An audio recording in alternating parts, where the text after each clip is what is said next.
বাংলাদেশের এই যে অবস্থা, এই অবস্থার জন্য কিন্তু বাংলাদেশের মানুষ দায়ী নয়, বাঙালিরা দায়ী নয়, আমরা দায়ী নয়। এটা সম্পূর্ণ ভার কিন্তু নিতে হবে ইউনূস। উনি জীবিত থাকেন, ক্ষমতায় থাকেন আর না থাকেন, এর দায়ভার সম্পূর্ণই নিতে হবে ইউনূসকে এবং ইউনূসের সাথে। এই ইউনূস সরকারের বিপক্ষে আমাদের আরেকটি যুদ্ধ আসবে, সেদিন আপনারা আমার ভাষায় বলতে চাই, বাংলাদেশ জাতীয়বাদী যুবদল মরে নাই, মরে নাই, মরে নাই। প্রথমত বিষয়ের জন্য ডক্টর মোহাম্মদ ইউনূসকে কংগ্রেচুলেশন দিতেই হয়।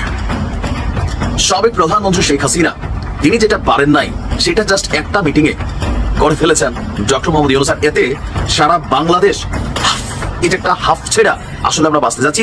ডক্টর মোহাম্মদ ইউনূস নরেন্দ্র মোদীর সঙ্গে বৈঠকে শেখ হাসিনাকে প্রত্যর্পণের কথা বলেছেন প্রধানমন্ত্রী নরেন্দ্র মোদীকে, এবং তিনি ভারতের প্রধানমন্ত্রীকে মনে করিয়েছেন যে বাংলাদেশের তরফে ডিসেম্বর মাসেই আনুষ্ঠানিক চিঠি দেওয়া হয়েছে শেখ হাসিনাকে ফেরত চেয়ে। ডক্টর ইউনূসের সরকার দীর্ঘমেয়াদে ক্ষমতায় থাকবে নাকি সেনা শাসনের দিকে যাবে বাংলাদেশ?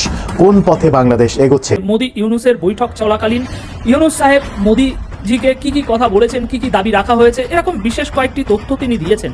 আসসালামু আলাইকুম দর্শক, আরো একটি নিউজ ভিডিওতে আপনাদের সবাইকে স্বাগতম। দর্শক, বর্তমান বাংলাদেশের প্রধান উপদেষ্টা ডক্টর ইউনূস তিনি কিন্তু অনেক কাজ করতেছে, বাংলাদেশের জন্য অনেক কিছু করতেছে, কিন্তু যেই প্রধান কাজটা, যে মূল কাজটা করার সেই কাজটাই তিনি করতেছে না, এমন কথাই বলতেছে অনেকেই। কিন্তু দর্শক, আসলে এই মূল কাজটা কি বা এই প্রধান কাজটা কি সেটা হয়তো আপনারা সকলেই জানেন।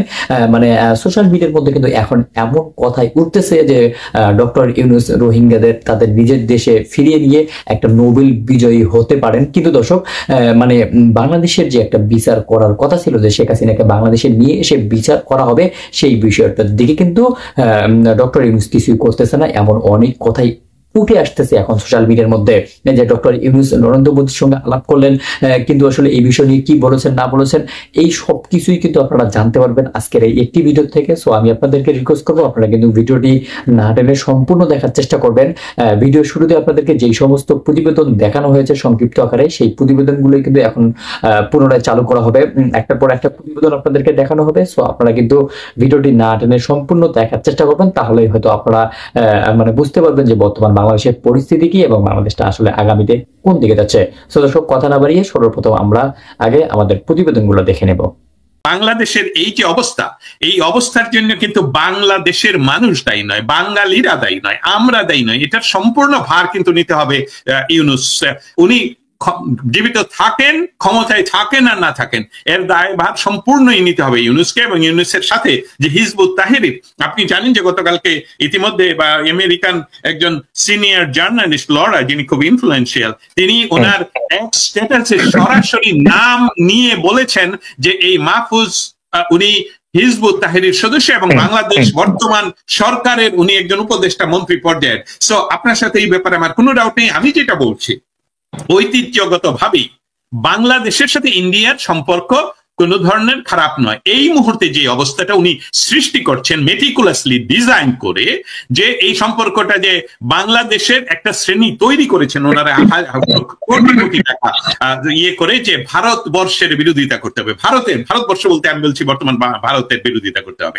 এবং এই যে উগ্রতা, এই যে রিলিজিয়াস উগ্রতা, এটা কিন্তু পিএম মোদী যখন হোয়াইট হাউসে এসেছিলেন, আমি সেখানে ফিজিক্যালি উপস্থিত ছিলাম, ওনারা দ্বিপাক্ষিক ডিক্লারেশনে বলেছেন ডোনাল্ড ট্রাম্প এবং মোদী যে নট অনলি ভারতবর্ষে, আমরা ইন্দো প্যাসিফিক জোন সহ সারা পৃথিবীতে কোনো ধরনের ইসলামিক অন্যান্য যে কোনো ধরনের উগ্রবাদকে আমরা প্রতিহত করব, and we mean it।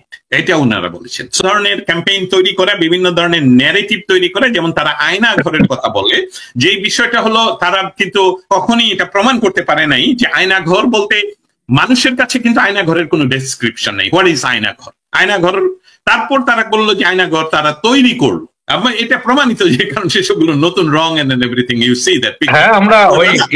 আমি শুধু বলে আপনাকে দিচ্ছি, সেই আয়নাঘর দেখানোর জন্য তারা মানে পৃথিবীর কোন সাংবাদিক নিল না, যে সকল সাংবাদিকরা এই মেটিকুলাসলি ডিজাইন ক্ষমতা দখলের সাথে যুক্ত ছিল, তাদের একজন বা দুইজনকে নিয়ে গিয়ে তারা ভ্রমণ করে সেটা প্রচার করলো। হ্যাঁ, কিছু কিছু মানুষ তো অপুলকিত হবেই এসবগুলো দেখে, কিন্তু এই যে হিজবুত তাহরির যে সদস্য বর্তমান সরকারের যে উপদেষ্টা, সরকারি উপদেষ্টা, আমি এটা প্রতিবাদ করছি, বাংলাদেশের এখন কোনো সরকার লিগাল ভাবে নেই, অতএব তারা জোর করে নিজেদেরকে এসব বলছে। এবং বাংলাদেশের, আমি সবচেয়ে কম করে বলি যে বাংলাদেশে যদি আপনি গান পয়েন্টেও ধরেন, তারপরেও 33% মানুষ এই যে যেই রাজনৈতিক পার্টি সবচেয়ে প্রাচীনতম উপমহাদেশে আওয়ামী লীগের সাপোর্টার রয়েছে। তাহলে যদি 33% 18 কোটির হয়, তাও তো এটা একটা বিরাট সংখ্যক নাম্বার।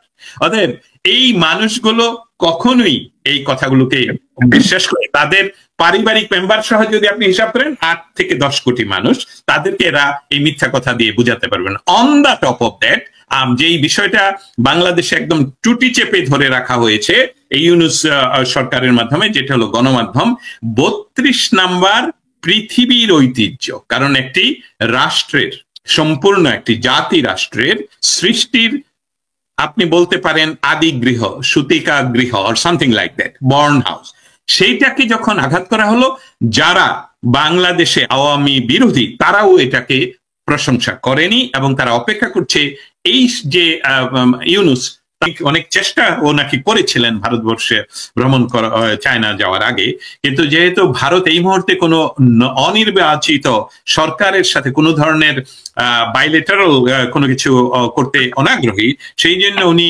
অনেকটাই এই গেমটা বলবো, এই গ্যাম্বলিংটা করে আসলেন চায়না গিয়ে, যার পরিণতি যুক্তরাষ্ট্র থেকে যে সকল সিগন্যাল আমরা পাচ্ছি তাতে করে খুবই ভয়ঙ্কর পরিণতি হওয়ার সম্ভাবনা। বাংলাদেশের অন্তর্বর্তীকালীন সরকারের প্রধান উপদেষ্টা ডক্টর ইউনূসকে নিয়ে নানা রকমের আলোচনা চলছে। বিমস্টেকে সাইড বেঞ্চে নরেন্দ্র মোদীর সঙ্গে সাক্ষাৎ নতুন করে নানা রকমের আলোচনার জন্ম দিয়েছে। যে আলোচনাটা অনেকদিন থেকে হয়নি, সেই আলোচনাটা হচ্ছে সেনাপ্রধানকে নিয়ে আলোচনা থেমেছিল বেশ কিছুদিন, এবার আবারও সেনাপ্রধানকে নিয়ে আলোচনা সামনে আসলো। সেনাপ্রধানকে নিয়ে আলোচনা যখন সামনে আসলো, তখন প্রশ্ন দুটো সামনে আসলো, ডক্টর ইউনূসের সরকার দীর্ঘমেয়াদে ক্ষমতায় থাকবে নাকি সেনা শাসনের দিকে যাবে বাংলাদেশ। ছিলাম ডক্টর ইউনূসের বিমস্টেক সম্মেলন এবং সাইড বেঞ্চে নরেন্দ্র মোদীর সঙ্গে যে আলোচনা, যে বৈঠক, সেটা নিয়ে নানা রকমের আলোচনার ফাঁকে বাংলাদেশে প্রধান আলোচনার বিষয় হয়েছে ডক্টর ইউনূস কতদিন ক্ষমতায় থাকবেন। তিনি কি স্বল্পমেয়াদে ক্ষমতায় থেকে নির্বাচন দিয়ে চলে যাবেন, নাকি দীর্ঘমেয়াদে ক্ষমতা পাকাপোক্ত করার বন্দোবস্ত করবেন। ডক্টর ইউনূসের ক্ষমতা নিয়ে যখন নানা রকমের কথা হচ্ছে, তখন আবারও আলোচনার লাইমলাইটে আসছেন সেনাপ্রধান এবং সেনাবাহিনী। কদিন আগে সেনাবাহিনী এবং সেনাপ্রধান সম্পর্কে নানা রকমের বাজে মন্তব্য করতে শুনেছি আমরা নতুন রাজনৈতিক দল এনসিপির নেতাদের। এবি পার্টির সাধারণ সম্পাদক খুবই বাজে মন্তব্য করেছিলেন। সেই সূত্র ধরে হাসনাত আবদুল্লাহ, এবি পার্টির ব্যারিস্টার ফুয়াদ, এই দুজন সমালোচনার সর্বোচ্চ শিখরেও উঠে গিয়েছিলেন।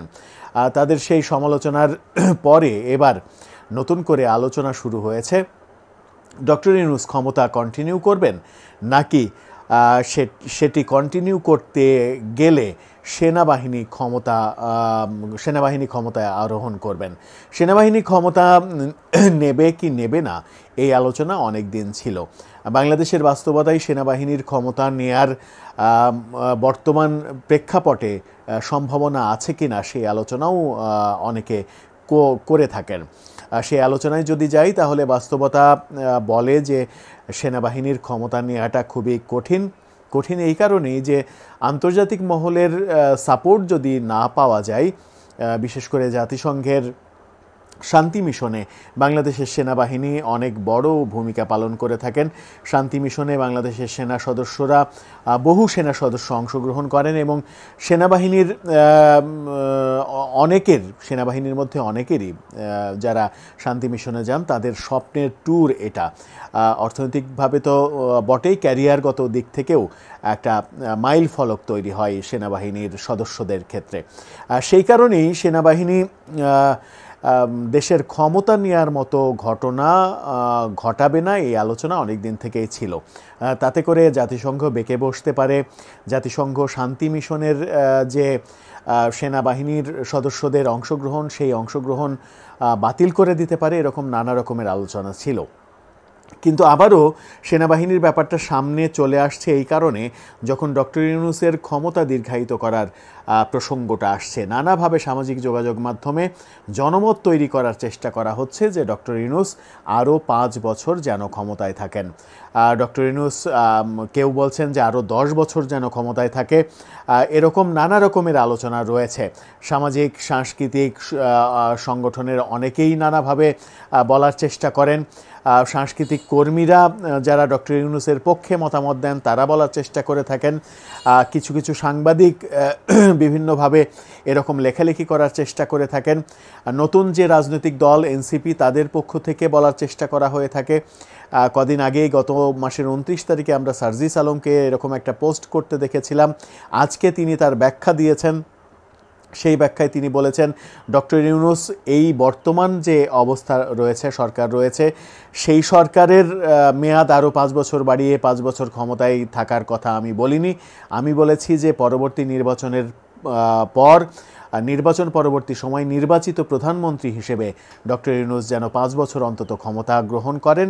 এই স্বৈরাচাররা বা এই পাকিস্তানি হানাদার বাহিনীরা এরা কখনোই আপনাদেরকে সহায়তা করবে না, কারণ এদের বর্তমান বাপদাদাদের কোটি কোটি টাকা হয়ে গেছে। ওই যে সার্জিস আলম বলে নাই, আমি গরিব হইতে পারি, আমার বাপদাদার কি জমিদারি ছিল না, আমার বাপদাদার কি জমিদারি নাই? তো তাদের ওই জমিদারি দিয়েই তারা বর্তমান এনসিপির যে রাজনীতি, তারা যে সরকার গঠিত করতেছে, এরা হচ্ছে তার একটা নমুনা। বুঝেন নাই? আপনার সন্তানের জীবনের উপর দিয়ে বা বাংলাদেশে আপনার শত শত সাধারণ শিক্ষার্থীদেরকে গণ হত্যা করে এরা বর্তমান সরকার প্রতিষ্ঠিত করতেছে। বুঝেন নাই? শুনেন ভাই, আরো আছে, এখানেই শেষ না। বাংলাদেশের সাধারণ মানুষের বক্তব্য শুনেন, যারা নাকি সাধারণ নাগরিক। প্রথমত বিষয়টার জন্য ডক্টর মোহাম্মদ ইউনূসকে কংগ্রেচুলেশন দিতেই হয়। সাবেক প্রধানমন্ত্রী শেখ হাসিনা তিনি যেটা পারেন নাই সেটা জাস্ট একটা মিটিং এ করে ফেলেছেন ডক্টর মোহাম্মদ ইউনূস। আর এতে সারা বাংলাদেশ এটা একটা হাফ ছেড়া আসলে আমরা বাঁচতে যাচ্ছি। ইভেন যাদের জন্য এই আয়োজন, তারাও কিন্তু অনেকটা সুন্দরভাবে তাদের জীবনের দিকে যাচ্ছে। রোহিঙ্গা ইস্যু বাংলাদেশের সবচেয়ে বড় গলার কাটা। আপনি অনেকে এটা বুঝতেছেন না, যেটা যে আগামী 10 বছর পরে কোন লেভেলে যাওয়ার কথা। দর্শক, দীর্ঘ সময় ধরে রোহিঙ্গাদের প্রত্যাবর্তন ইস্যুতে মিয়ানমারকে কোন রকমে রাজি করানো যাচ্ছিল না। চীনের চাপ বলেন, ভারতের গুটিবাজি বলেন, কোথাও না কোথাও মানে বিদেশিরা টাকা পয়সা দিচ্ছে 5 টাকা 10 টাকা, কিন্তু এই যে রোহিঙ্গা জনগোষ্ঠী, তারা বাংলাদেশের মধ্যে একটা নিজেদের জীবনও একরকম ভাবে চলতেছে। বাংলাদেশের অর্থনীতি, সামাজিক অবস্থান সবকিছুতে একটা চাপ হয়ে দাঁড়াইছিল। অবশেষে 1,80,000 রোহিঙ্গা মিয়ানমারে প্রত্যাবর্তন হতে যাচ্ছে, আর এদেরকে যোগ্য হিসাবে একটা লিস্টও করা হয়েছে। আর এই সুসংবাদ দিয়েছে আজকে আমাদের প্রধান উপদেষ্টার প্রেস উইং থেকে পাঠানো এক বার্তা। বলা হয়েছে আজ ব্যাংককে 6ষ্ঠ বিমস্টেকের শীর্ষ সম্মেলনের ফাঁকে এক বৈঠকে মিয়ানমারের উপপ্রধানমন্ত্রী ও পররাষ্ট্রমন্ত্রী ইউ থান শোয়ে বাংলাদেশের প্রধান উপদেষ্টার উচ্চ প্রতিনিধি ডক্টর খলিলুর রহমানকে এই তথ্য জানান। আপনাদের খেয়াল থাকার কথা, গেল কয়েকদিন আগে এই বিমস্টেক সম্মেলনের আগেই ডক্টর মোহাম্মদ ইউনূসের সাথে মিয়ানমারের যিনি প্রধানমন্ত্রী আছেন, প্রধানমন্ত্রী না জান্তা প্রধান, তিনি তার কূটনৈতিকভাবে একটা বৈঠক করার ট্রাই করছে। এর কয়েকদিন আগে রমজানের মধ্যে জাতিসংঘের মহাসচিব তিনি বাংলাদেশ ঘুরে গেছেন। ইউরোপীয় ইউনিয়নের বেশ কয়েকটা রাষ্ট্র বাংলাদেশে ঘুরে গেছেন। আবার ডক্টর মোহাম্মদ ইউনূস যখন চীনে গেছেন, এই বিষয়গুলো কিন্তু আলোচনার মধ্যে একটা ফোকাসে ছিল যে রোহিঙ্গাদের প্রত্যাবর্তন ইস্যুটা কিভাবে করা যায় এবং তাদেরকে কিভাবে মোটিভেট করা যায় যে তারা যেন এই দেশ ছেড়া তাদের দেশে ফিরা যায়। তো মোটামুটি কয়েকটা মিটিং, কয়েকটা বৈঠক এর আগেও আওয়ামী লীগ সরকারের সময় একটা ট্রাই করা হয়েছে। তবে ফলটা যখন আইসা পড়ছে, এটা ডক্টর ইউনূসের আমলে পড়ছে, বা কেউ কেউ বলছেন ডক্টর মোহাম্মদ ইউনূসের ফেস ভ্যালু বা আন্তর্জাতিক লেভেলে তার যে কানেকশন। যাই হোক, মোট সুখবরটা হচ্ছে মিয়ানমার কর্তৃপক্ষ বাংলাদেশকে নিশ্চিত করেছে যে বাংলাদেশে আশ্রয় নেওয়া রোহিঙ্গাদের মধ্য থেকে আপনার 8 লাখ রোহিঙ্গার একটা তালিকা তারা করেছিল। সেখান থেকে 1,80,000 রোহিঙ্গাকে মিয়ানমারের সরকার ফিরিয়ে নেওয়ার জন্য যোগ্য হিসেবে চিহ্নিত করেছেন। আর এই কাজটা কিন্তু শুধুমাত্র যে ডক্টর ইউনূসের এক কথাই হয়েছে বিষয়টা তাও না, এটা 2018 সাল থেকে এটা কিন্তু ধাপে ধাপে এখানে আন্তর্জাতিক সংগঠনগুলো, বাংলাদেশ সরকার, মিয়ানমারের সরকার যৌথভাবে এটার উপর কাজ করেছিল। তখন থেকে আপনার 6 ধাপে মিয়ানমারকে আমরা বেশ কয়েকটা তালিকা দিয়েছিলাম। আর এর মধ্যে আপনার ছবি ও নাম এগুলো যাচাই বাছাই করা হবে, আর প্রক্রিয়া সম্পন্ন হলে তারা মিয়ানমারে প্রত্যাবর্তন করবে। তবে স্পিডটা আসছে ফাইনালি। যেমন ধরুন আমি বুঝাই যে এখানে শেখ হাসিনার যে ভূমিকা নাই তা না, আপনার স্বীকার করতে মনে আছে। যেমন এই যে জুলাই আগস্ট অভ্যুত্থান, এখানে কি বিএনপির ভূমিকা নাই? সবচেয়ে বড় ভূমিকা বিএনপির। জামাতের নাই? আছে। অন্যান্য রাজনৈতিক ছোটখাটো দলগুলো নেয় আছে, কিন্তু রেজাল্টটা নিল কে? ফলটা কে নিয়ে নিয়েছে? জাতীয় নাগরিক পার্টির 8-10 জন পোলাপাইন, তারা কিন্তু এটা মূল কারিগর, সব জায়গায় তাদের ডিমান্ড। কেন? ফাইনালি টোকাটা তারা দিছে, দ্যাটস ওয়াই তারা কিন্তু এটা ফল খাচ্ছে। তো তদ্রুপ মিয়ানমারের সাথে রোহিঙ্গা প্রত্যাবর্তন ইস্যু সরকার অনেকদিন থেকে চাপটাপ দিছে, আওয়ামী লীগ সরকারও কাজ করে গেছে, বাট ফলটা ডক্টর মোহাম্মদ ইউনূসের হাতে এসে পড়ছে। ইভেন তিনি আসার পরে তার একটা ফেসবুকও আলাদা আছে, সেখান থেকে হয়তো কিছুটা পজিটিভ নেগেটিভ তৈরি হয়েছে। যাই হোক, এখন যারা ডক্টর ইউনূসের অনুসারী তারা মনে করছেন যে এটার ক্রেডিট টোটালি ওনাকেই দেওয়া উচিত। তো ভালো থাকুন, আসসালামু আলাইকুম। তো দর্শক, আপনাদেরকে এতক্ষণ থেকে যে সমস্ত প্রতিবেদন দেখানো হলো, এই সমস্ত প্রতিবেদন দেখে আপনাদের মন্তব্য কি? আর এই যে ডক্টর ইউনূস যে বিভিন্ন দেশের সঙ্গে বৈঠক করতেছে, অবশেষে কিন্তু তিনি নরেন্দ্র মোদীর সঙ্গে বৈঠকটা করেছেন। নরেন্দ্র মোদীর সঙ্গে এই বৈঠকের পর কি আসলে আমরা এটা আশা করতে পারি যে সাবেক প্রধানমন্ত্রী শেখ হাসিনাকে বাংলাদেশে ফিরিয়ে নিয়ে আসা হবে, নাকি আসলে এখানে অন্য কিছু হবে? এই বিষয়টা নিয়ে কিন্তু আপনাদের একটা মতামত থাকতে পারে। অবশ্যই কিন্তু আপনারা আপনাদের নিজস্ব একটি মতামত করে যাবেন, কারণ এই দেশটা কিন্তু আপনার আমার সবার। তাই আপনাদের একটি মন্তব্য থাকতে পারে, সেই মন্তব্যটি করে যেতে পারেন আমাদের ভিডিও কমেন্ট বক্সে। সো দর্শক, ভিডিওটি ছিল এতটুকুই। আবারও দেখা হবে নতুন কোনো ভিডিওতে, নতুন কোনো টপিক নিয়ে। ততদিন পর্যন্ত ভালো থাকুন, সুস্থ থাকুন, আপনাদের আশেপাশের মানুষগুলোকে নিয়ে একসঙ্গে সুন্দর একটি পরিবেশে বসবাস করার চেষ্টা করুন। আল্লাহ হাফেজ।